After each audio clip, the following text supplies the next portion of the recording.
감각이 없다고 그러더니 최근에는 오자마자 에어컨을 막 그 정도로 덥다. 예. 그래서 여러분들의 짜증이 영적인 게 아닐 수도 있습니다. 예. 육적인 문제일 수도 있어요. 네.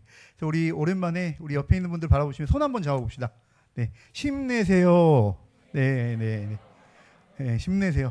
한마디 더 할까요? 네. 당신 때문에 살맛이 납니다. 네. 아, 할렐루야. 얼마나 좋아요. 네. 그 한마디 듣고 싶으셨죠? 네, 네, 네. 막 너무 불쾌지수가 높으니까 그냥 툭 치면은 그냥 막 이렇게 나오는데 그게 영적인 게 아니라 더워서 그런 걸 수 있습니다. 그러니 오해하지 마시고 서로 이 여름 시간에 풍성한 주님의 은혜를 가지고 서로가 보듬으면서 사랑하는 그런 이번 여름 시즌이 되었으면 좋겠습니다. 술 취하지 말라. 되나요? 네. 안 넘어가는데요. 네, 감사합니다. 네. 술에 대한 에피소드가 하나 있습니다. 저는 이제 모태신앙이라 술에 취해서 완전히 막 이렇게 고주망태가 되는 걸 많이 접하진 않았는데 저는 이제 남고를 나왔습니다. 남고. 그래서 수학여행이 되면 그 중에 이제 한 친구가 가방에다가 소주를 한 20병에서 30병을 채워와요. 모르셨죠? 남고의 비밀. 오늘 말씀드릴게요. 남고. 예. 그래서 이제 이 101호 항상 101호에 왜 이렇게 너무 네, 적극적으로 반응하시네요. 네, 101호에 항상 이제 중심이 되는 멤버들이 다 모이죠. 이제 저는 아니었습니다. 저는 이제 모범생이었고 예, 교회 열심히 다니는 친구였기 때문에 저는 그 방에 안 들어갔고 한 친구가 이제 그 방에 자기도 들어가겠다고 들어갔다가 5분 만에 갑자기 얼굴이 벌게 가지고 춤을 추면서 나오기 시작했어요. 막 춤을 추면서 노래를 하기 시작하더라고요. 5분 만에. 알고 보니까 이 친구 간에 알코올을 그런 친구들이 있다면서요. 알코올을 해독할 수 없는 간이 있대요. 한 잔을 마셨는데 갑자기 거품을 불더니 나와서 춤을 추기 시작한 거예요. 그러더니 갑자기 선생님들 모여있는 방으로 갔어요. 그러더니 선생님하고 갑자기 어깨동무하면서 선생님한테 반말을 하고 왜 그러느니 선생님 멱살을 잡고 갑자기 춤을 추면서 뽀뽀를 하고 난리가 났죠. 제가 그거 보면서 알게 됐습니다. 아, 술에 취하면 분별이 상실하는구나. 제정신이 아니구나. 술에 취하면 그렇게 되는구나라는 것을 너무 생생하게 눈앞에서 설마 선생님한테 그렇게 멱살 잡고 뽀뽀할 줄은 상상도 못했습니다. 자, 술을 왜 마실까요? 성경에서는 술을 마셔라 권유하는 장면이 하나 있습니다. 모르셨죠? 자, 한번 읽어보겠습니다. 디모데전서 5장 23절인데요. 시작. 이제부터는 물만 마시지 말고 내 위장과 자주 나는 병을 위하여는 포도주를 조금씩 쓰라. 나왔어요. 아멘. 네, 여기 보니까 사도 바울이 말년에 디모데에게 요청한 본문입니다. 근데 디모데가 속병이 많았나 봐요. 위장에도 병이 있고 이제 장에도 병이 있었나 봅니다. 근데 당시에는 의료시설이 혜택이 별로 없었잖아요. 그러니까 이게 고통이 오면 이것을 해결할 수 있는 것이 마취하는 것밖에 없었죠. 그래서 이 고통을 넘어가게 하기 위해서 해결하기보다는 넘어가기 위해서 했던 것이 무엇이냐면 술을 마심으로 이게 마취하는 거죠. 잠시 잠깐 이 고통을 넘어가게 하는 그 용도로 사도 바울이 디모데에게 너 술 좀 마시면서 이 고통을 좀 이겨내라 라고 이야기하는 것입니다. 그러니까 고통을 지나치게 하기 위한 용도로 술을 마셨다라는 것이죠. 자, 그럼 우리가 한번 생각해 볼 필요가 있습니다. 고통이 왜 존재할까? 술이 고통을 좀 잊게 하기 위해서 우리에게 요청을 했다면 고통은 왜 존재하는 걸까? 필립 얀시라는 유명한 그 기독교 작가가 있습니다. 그 작가가 이제 나병촌에 갔어요. 방문을 했어요. 나병촌에 가니까 이제 여러 가지 사람들이 있고 한 방에 들어갔는데 거기 보니까 오래된 아주 낡은 캐비넷이 보이더랍니다. 궁금하죠? 그래서 캐비넷 문고리를 잡고 열려고 하니까 안 열리는 거예요. 너무 오래돼서 이게 낡은 거죠. 그래서 이게 열리려고 하니까 이제 너무 아프니까 손이 내버려뒀는데 그 옆에서 이렇게 그 모습을 지켜보는 10대 초반의 그 나병을 앓고 있는 한 그 남자아이가 보더니 자기가 한번 열어보겠다고 오는 거예요. 그래서 두 손으로 이렇게 해서 이렇게 하더니 열렸어요. 어떻게 이거를 안 열리는 걸 열었지? 봤더니 이유를 알았답니다. 그 문고리에 피가 흔적했어요. 그리고 땅에도 피가 적셔질 정도로 살이 뭉그러진 거죠. 그러니까 이 아이가 나병에 있으니까 고통을 못 느끼는 거잖아요. 그러니까 자기 이 신경이 다 썩었으니까 이것이 고통이 있는지 없는지도 모르고 힘을 줬던 거예요. 그리고 열었던 겁니다. 자, 고통의 유익은 무엇이냐면 우리에게 위험한 일을 멈추게 하는 신호를 줍니다. 그래서 우리 불에 손을 딱 대면 뜨거워하면서 불에 대지 않고 우리를 보호하게 만들죠. 자, 영적으로도 이게 좀 의미가 있는 것 같아요. 고난이 오고 고통이 오면 우리에게 각성하게 합니다. 정신을 차리게 해요. 뭐 때문에 이런 일이 생겼지? 누구 문제지? 왜 그렇지? 뭐가 문제지? 어디서부터 잘못됐지? 이런 생각을 하게 함으로써 본질을 찾아가는 귀한 어떠한 지점이 되는 게 고통과 고난의 문제라는 사실입니다. 제가 한 교회에서 이제 사역을 했을 때 어떤 일이 있었냐면 이 교회 담임 목사님과 이제 문제가 생겨서 교회가 두 개로 나눠진 교회에서 사역을 했던 적이 있었습니다. 저는 남아 있었고 좀 규모가 큰 공동체에 남아서 뒷수습을 하는 역할을 맡았어요. 처음에는 성도들이 목사님한테 너무 화가 나가지고 한 몇 개월가량은 목사님 욕만 한 거예요. 근데 몇 개월이 지나니까 이분들이 생각을 하기 시작하는 거죠. 말씀을 붙잡고, 그 중에서도 기도하시는 분들이 있으니까 말씀을 붙잡고 고민하기 시작했습니다. 우리는 뭘 잘못했지? 우리의 문제는 뭐지? 라는 고민들을 하기 시작하면서 이분들이 아주 성숙하게 다음 단계로 올라가는 교회가 됐어요. 그리고 좋은 목사님을 청빙해 오는 과정으로 이 교회가 발돋움하는 계기가 되었고요. 지금은 그 교회가 부흥하기 시작했습니다. 그러니까 그 계기가 1년여 동안의 그 계기가 이분들이 생각하고 고민하고 힘들지만 아프지만 본질에 집중하게 하는, 우리의 문제는 뭐냐, 무엇을 해결해야 하는가라고 고민하게 되는 계기가 되었다는 사실입니다. 자, 근데 이런 고통은, 세상은 이런 고통에 직면할 용기가 없습니다. 그 이유가 무엇일까요? 왜냐하면 세상은 절대자에 대한 믿음과 신뢰가 없기 때문에 그렇습니다. 미래에 대한 두려움, 그리고 앞으로 죽음에 대한 그 확실성이 없기 때문에 이들은 자기가 해결할 수 있는 문제 앞에서는 아주 멋있어요. 당당해요. 쿨해요. 그런데 자기가 해결할 수 없는 문제를 맞닥뜨리게 되면 도망치죠. 외면해요. 힘들어합니다. 굉장히 아파합니다. 자, 그래서 이런 고통 앞에서 도망치고 회피하며 피하는 행위가 뭐냐? 술에 취하는 거예요. 최근에 얼마 전에 청년들 사역하시는 목사님들을 이렇게 만나게 되었습니다. 서울에 있는 청년들의 최근에 이슈가 되는 문제가 있습니다. 그게 무엇일까요? 마약입니다. 마약. 교회 안에서도 마약이 들어와서 성행을 한대요. 이들이 너무 자기 인생에 대한 허무함과 공허함을 이길 수 없어서 마약에 손을 대는데, 마약으로 바로 가는 게 아니고요. 수면제부터 손을 댄다고 해요. 수면제를 먹어보니까 이제 잠을 못 자거든요. 미래에 대한 고통과 어려움 때문에 잠을 못 자니까 수면제를 먹으니까 그게 넘어가더래요. 자고 일어나면 좀 괜찮은 것 같으니까. 점점 이 처방을 많이 받기 시작하는 겁니다. 그러면서 점점점 약기운으로 삶을 살게 되는, 그러면서 점점 높은 강도의 약을 취하는데 그 과정을 통해 결국에 마약에 중독되는 청년들이 서울에 많이 있다고 합니다. 고통의 문제죠. 고통의 문제. 자, 오늘 본문에 보니까 이렇게 얘기합니다. 술 취하지 말라. 자, 그러면 취한다는 게 무엇일까? 취한다는 게, 자, 제가 아는 친구가 한 명 있었습니다. 이 친구는 스카이 대학을 나왔어요. 연세대를 나왔어요. 연세대. 예. 연세대를 나와서 졸업을 했는데 저랑 당시 친해서 제가 물어봤습니다. 너는 어떻게 공부했길래 와 연세대까지 갔니? 라고 물어봤는데 얼굴이 찡그러지면서 이렇게 얘기를 했어요. 만약에 나처럼 공부할 거면 너무 고통스러워서 추천하지 않는다 그랬어요. 자기는 자기를 너무 학대하면서 공부를 했기 때문에 나 같은 공부 방법을 추천하지 않는다라고 얘기를 했습니다. 그러면서 한 가지 에피소드를 알려줬어요.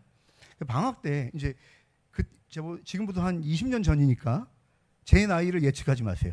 네, 20년 더 됐습니다. 네, 그랬으니까 이제 고3 때, 그때 당시에는 이제 핸드폰도 뭐 이렇게 스마트폰이 아니니까 유튜브나 이런 거 볼 수도 없고요. 이제 기껏해야 스트레스를 해결하기 위한 방법은 TV를 보는 것입니다. 근데 방학 때 TV를 보는데 처음에는 너무 이 공부에 스트레스가 심해서 그걸 좀 이겨내려고 잠깐만 TV를 보려고 TV를 켰대요. 그때 당시에. 그런데 정신을 차려보니까 3-4시간이 가 있더래요. 자기도 모르게. 그리고 알게 됐대요. 재밌는 게 하나도 없고 보고 싶지도 않은데 계속 채널을 넘기고 있는 자기를 발견했대요.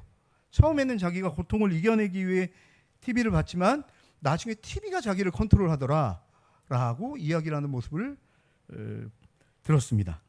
자, 취하다라는 의미가 바로 그 지점이에요. 주권을 빼앗겼다는 의미입니다.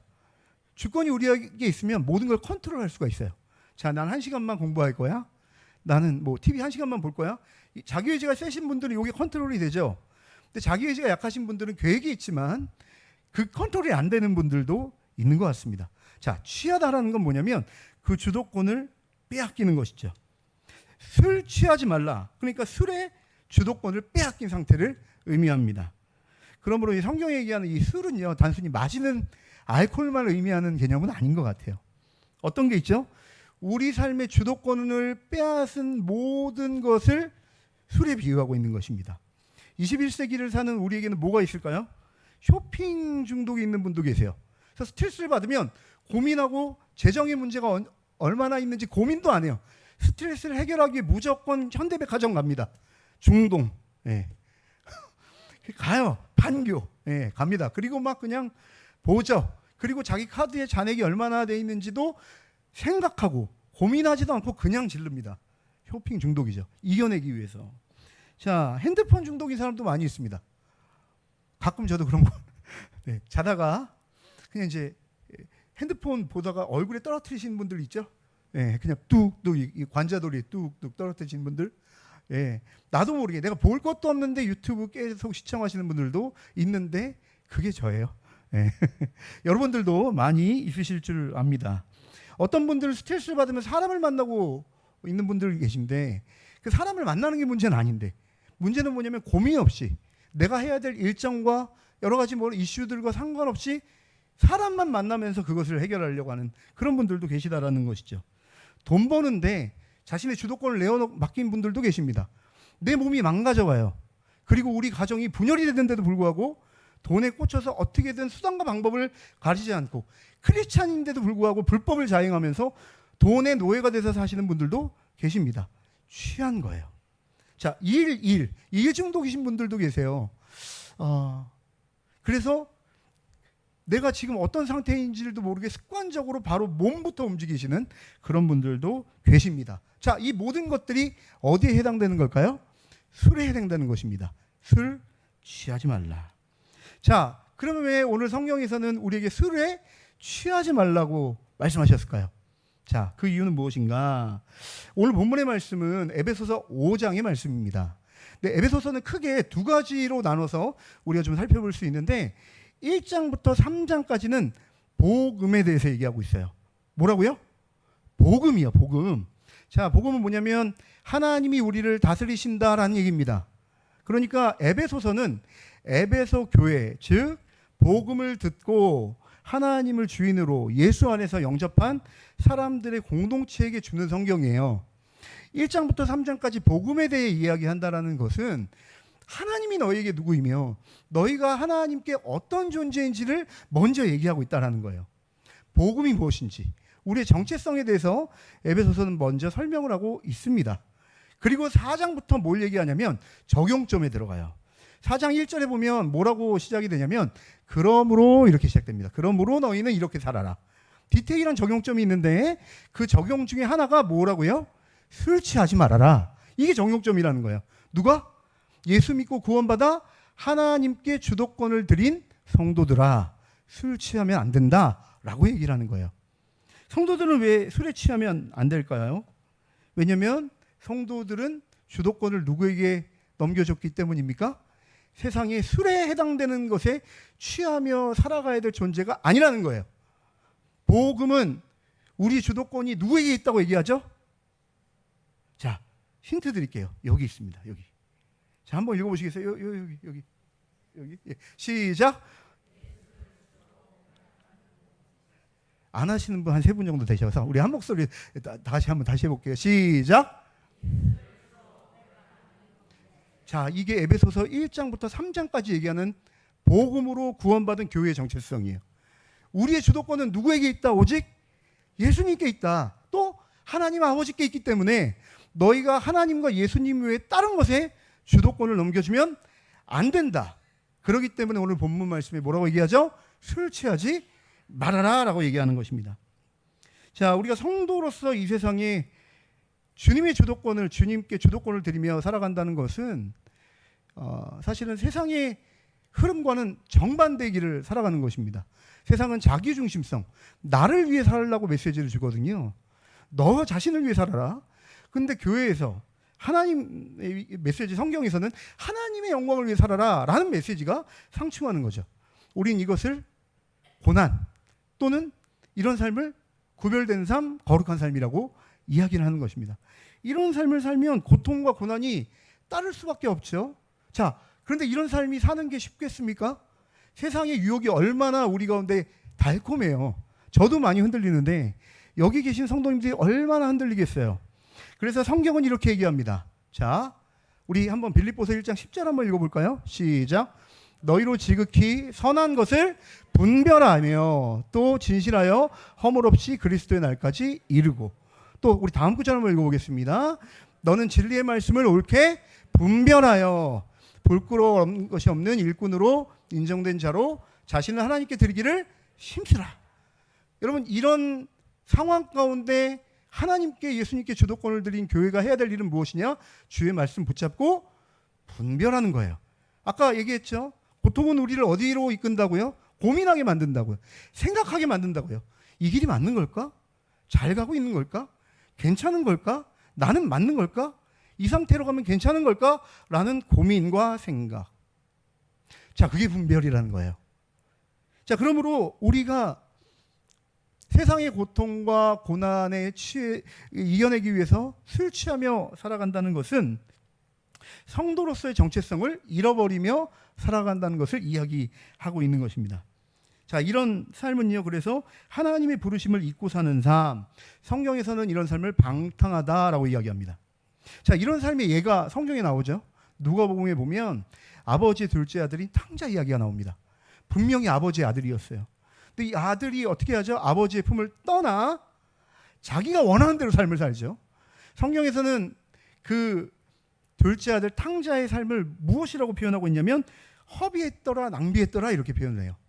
그들의 삶이 아버지를 떠나, 아버지의 뜻을 떠나 자기 멋대로 아버지의 아들이었음에도 불구하고 허비하고 방탕하며 낭비했더라 라고 설명하고 있다라는 거예요.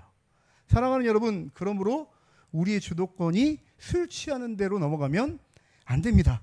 그것은 예수 그리스도를 믿고 구원받은 우리가 추구해야 될 삶이 아니고요. 그런 삶은 우리 가운데 궁극적인 행복을 앗아가는 삶일 뿐입니다. 다시 한번 여러분들의 주도권을 주님께로 맡기는 시간이 되었으면 좋겠습니다. 자, 그러면 오늘 본문에 보면요, 이 술 취하지 않는 삶, 이것에 대해서 어떻게 술 취하지 않고 세상을 이 고통 속에 있는 우리의 삶을 술 취하지 않고 살아갈 수 있을까? 이겨내며 살 수 있을까? 우리 두 번째 문장에 그 방법을 설명해 놓고 있습니다. 우리 다 같이 처음부터 한번 읽어보겠습니다. 술 취하지 말라. 이는 방탕한 것이니 오직 성령의 충만함을 받으라. 여러분, 오직이란 단어는 여러 가지 방법이 있다는 게 아니에요. 오직 한 가지 방법만 있다는 것입니다. 자, 여기 보면 술과 무엇을 대조하고 있는데요. 그것이 무엇일까요? 100점 맞습니다. 자, 여기 보면 술과 성령이란 단어를 대조하고 있는 거예요. 자, 취하는 것이 뭐라고 얘기했죠? 주도권을 맡긴다라고 얘기를 했습니다. 자, 그 반대되는 개념이 성령의 충만함이니까 이것을 또 이렇게 설명할 수 있을 것 같아요. 오직 성령의 취함을 받으라. 술 취하지 말고 너희가 성도라면 뭐에 취해 살아가야 된다? 성령에 취해 살아가야 된다. 그것 말고는 방법이 없다. 그러니까 술 취하지 않게 살아가는 것은 술에 안 취하기 위해 싸우는 게 아니고 반대로 돌이켜서 성령께 집중해라는 것이죠. 성령에 완전히 너의 주도권을 맡겨라. 그게 세상이 고통과 고난이 올 때 세상의 즐거움과 유혹과 환락과 쾌락 가운데 취하지 않고 살 수 있는 성도로서 유일한 방법이다. 그러므로 너희 시선과 마음을 누구에게? 성령께 집중해라. 이것이 오늘 본문 말씀의 해결책입니다. 자, 그러면 도대체 성령께 취해 산다는 것이 어떤 의미일까요? 제 마음이 좀 급해요. 설교가 거의 끝나가서. 자, 한번 읽어보겠습니다. 이게 성령께 집중하고 성령에 취해 사는 삶입니다. 한 목소리 읽어보겠습니다. 시작. 보혜사 곧 아버지께서 내 이름으로 보내실 성령, 그가 너희에게 모든 것을 가르치고 내가 너희에게 말한 모든 것을 생각나게 하시리라. 아멘. 예수님께서 앞으로 오실 성령 하나님이 하실 일에 대해서 이야기를 하고 말씀하고 계십니다. 성령이 오시면 어떤 일을 하냐면, 지금은 너희들이 다 이해도 되지 않고 깨닫지도 못하는데 성령이 그날 죄가 해결된 너희들 마음에 찍고 내주에서 들어오시면 내 심정이 무엇인지, 그리고 내가 가르쳤던 그 말씀의 의미가 무엇인지를 깨닫게 할 거다. 그것이 성령 하나님이 하시는 일이란다 라고 말씀해 주고 있는 것이죠. 여러분, 에베소서 6장에서도 성령을 이야기를 할 때, 설명할 때 뭐라고 얘기하냐면 성령의 것 곧 말씀의 검이라고 얘기를 해요. 자, 그러므로 성령에 취한 삶, 성령께 집중하는 삶이란 어떤 삶을 의미할까요? 말씀을 여는 삶을 의미해요. 사랑하는 여러분, 왜 우리가 성령 충만하지 않을까? 왜일까요? 말씀을 안 보니까요. 말씀 묵상을 안 하잖아요.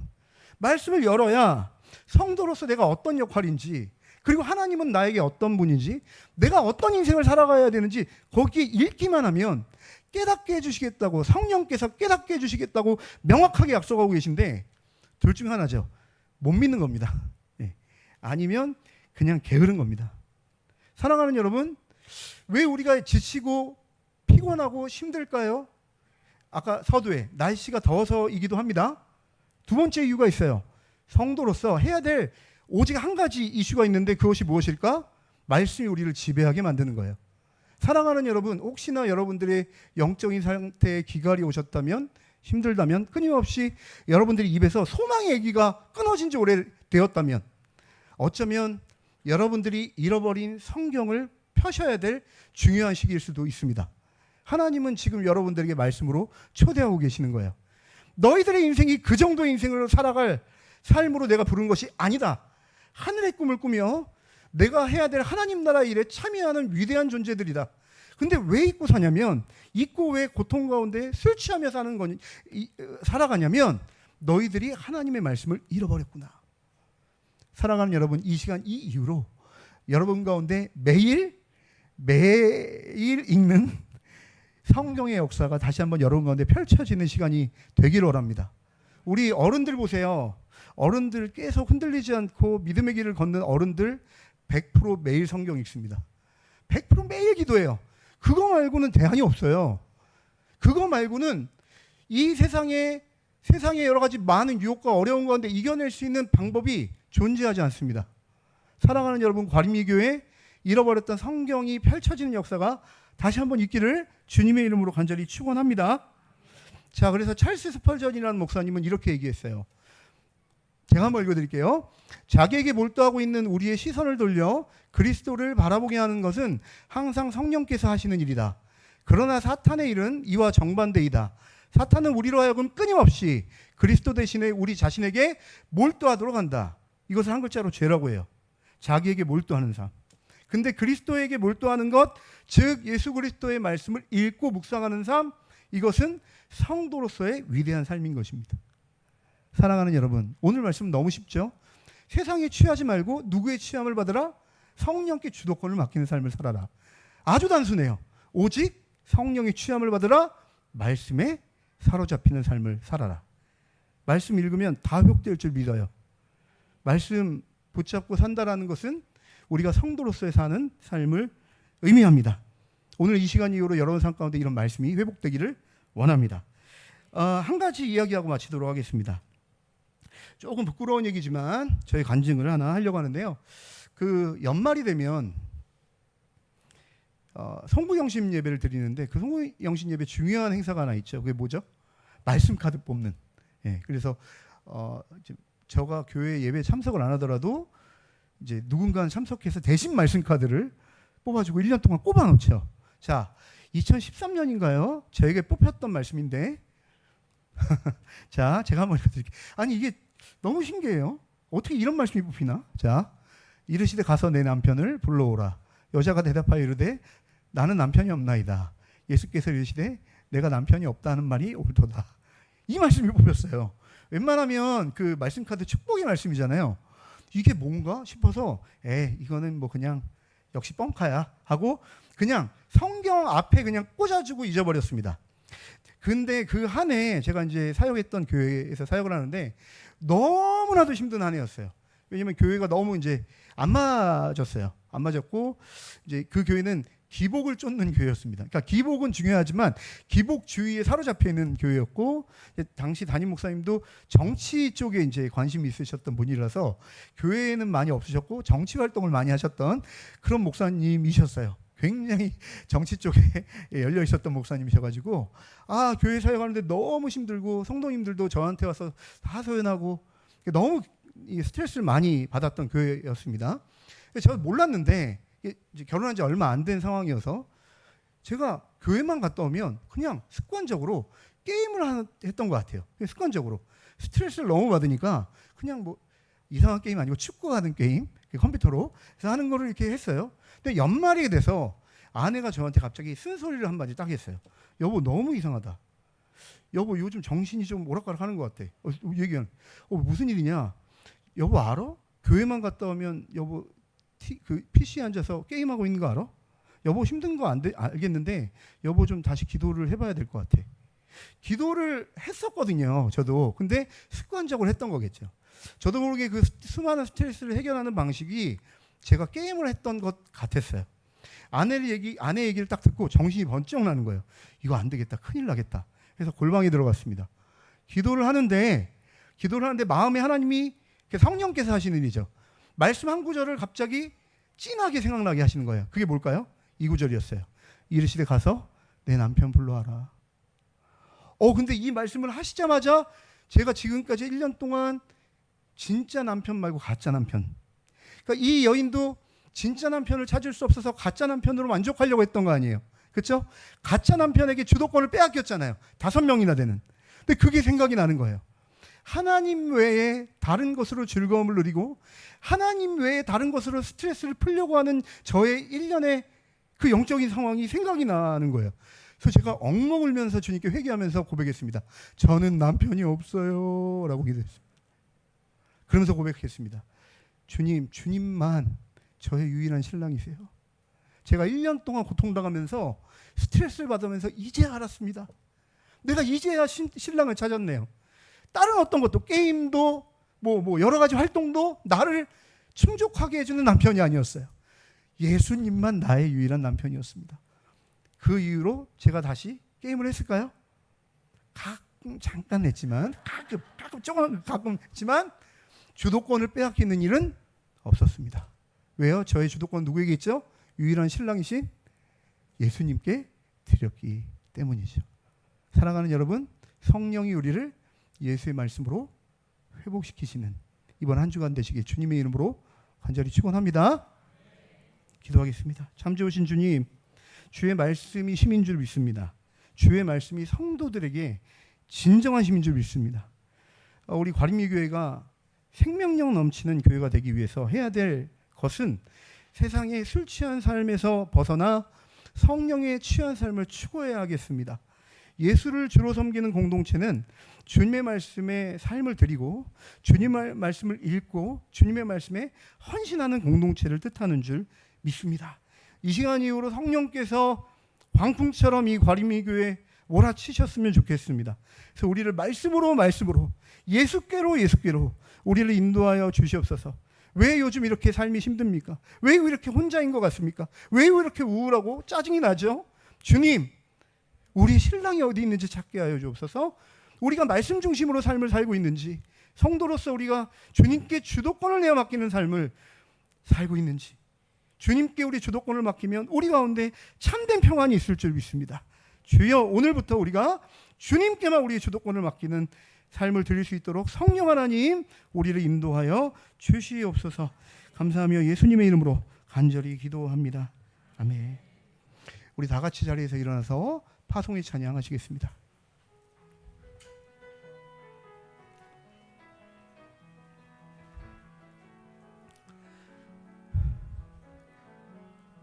주 선한 능력으로 안으시네. 그 크신 팔로 날 붙들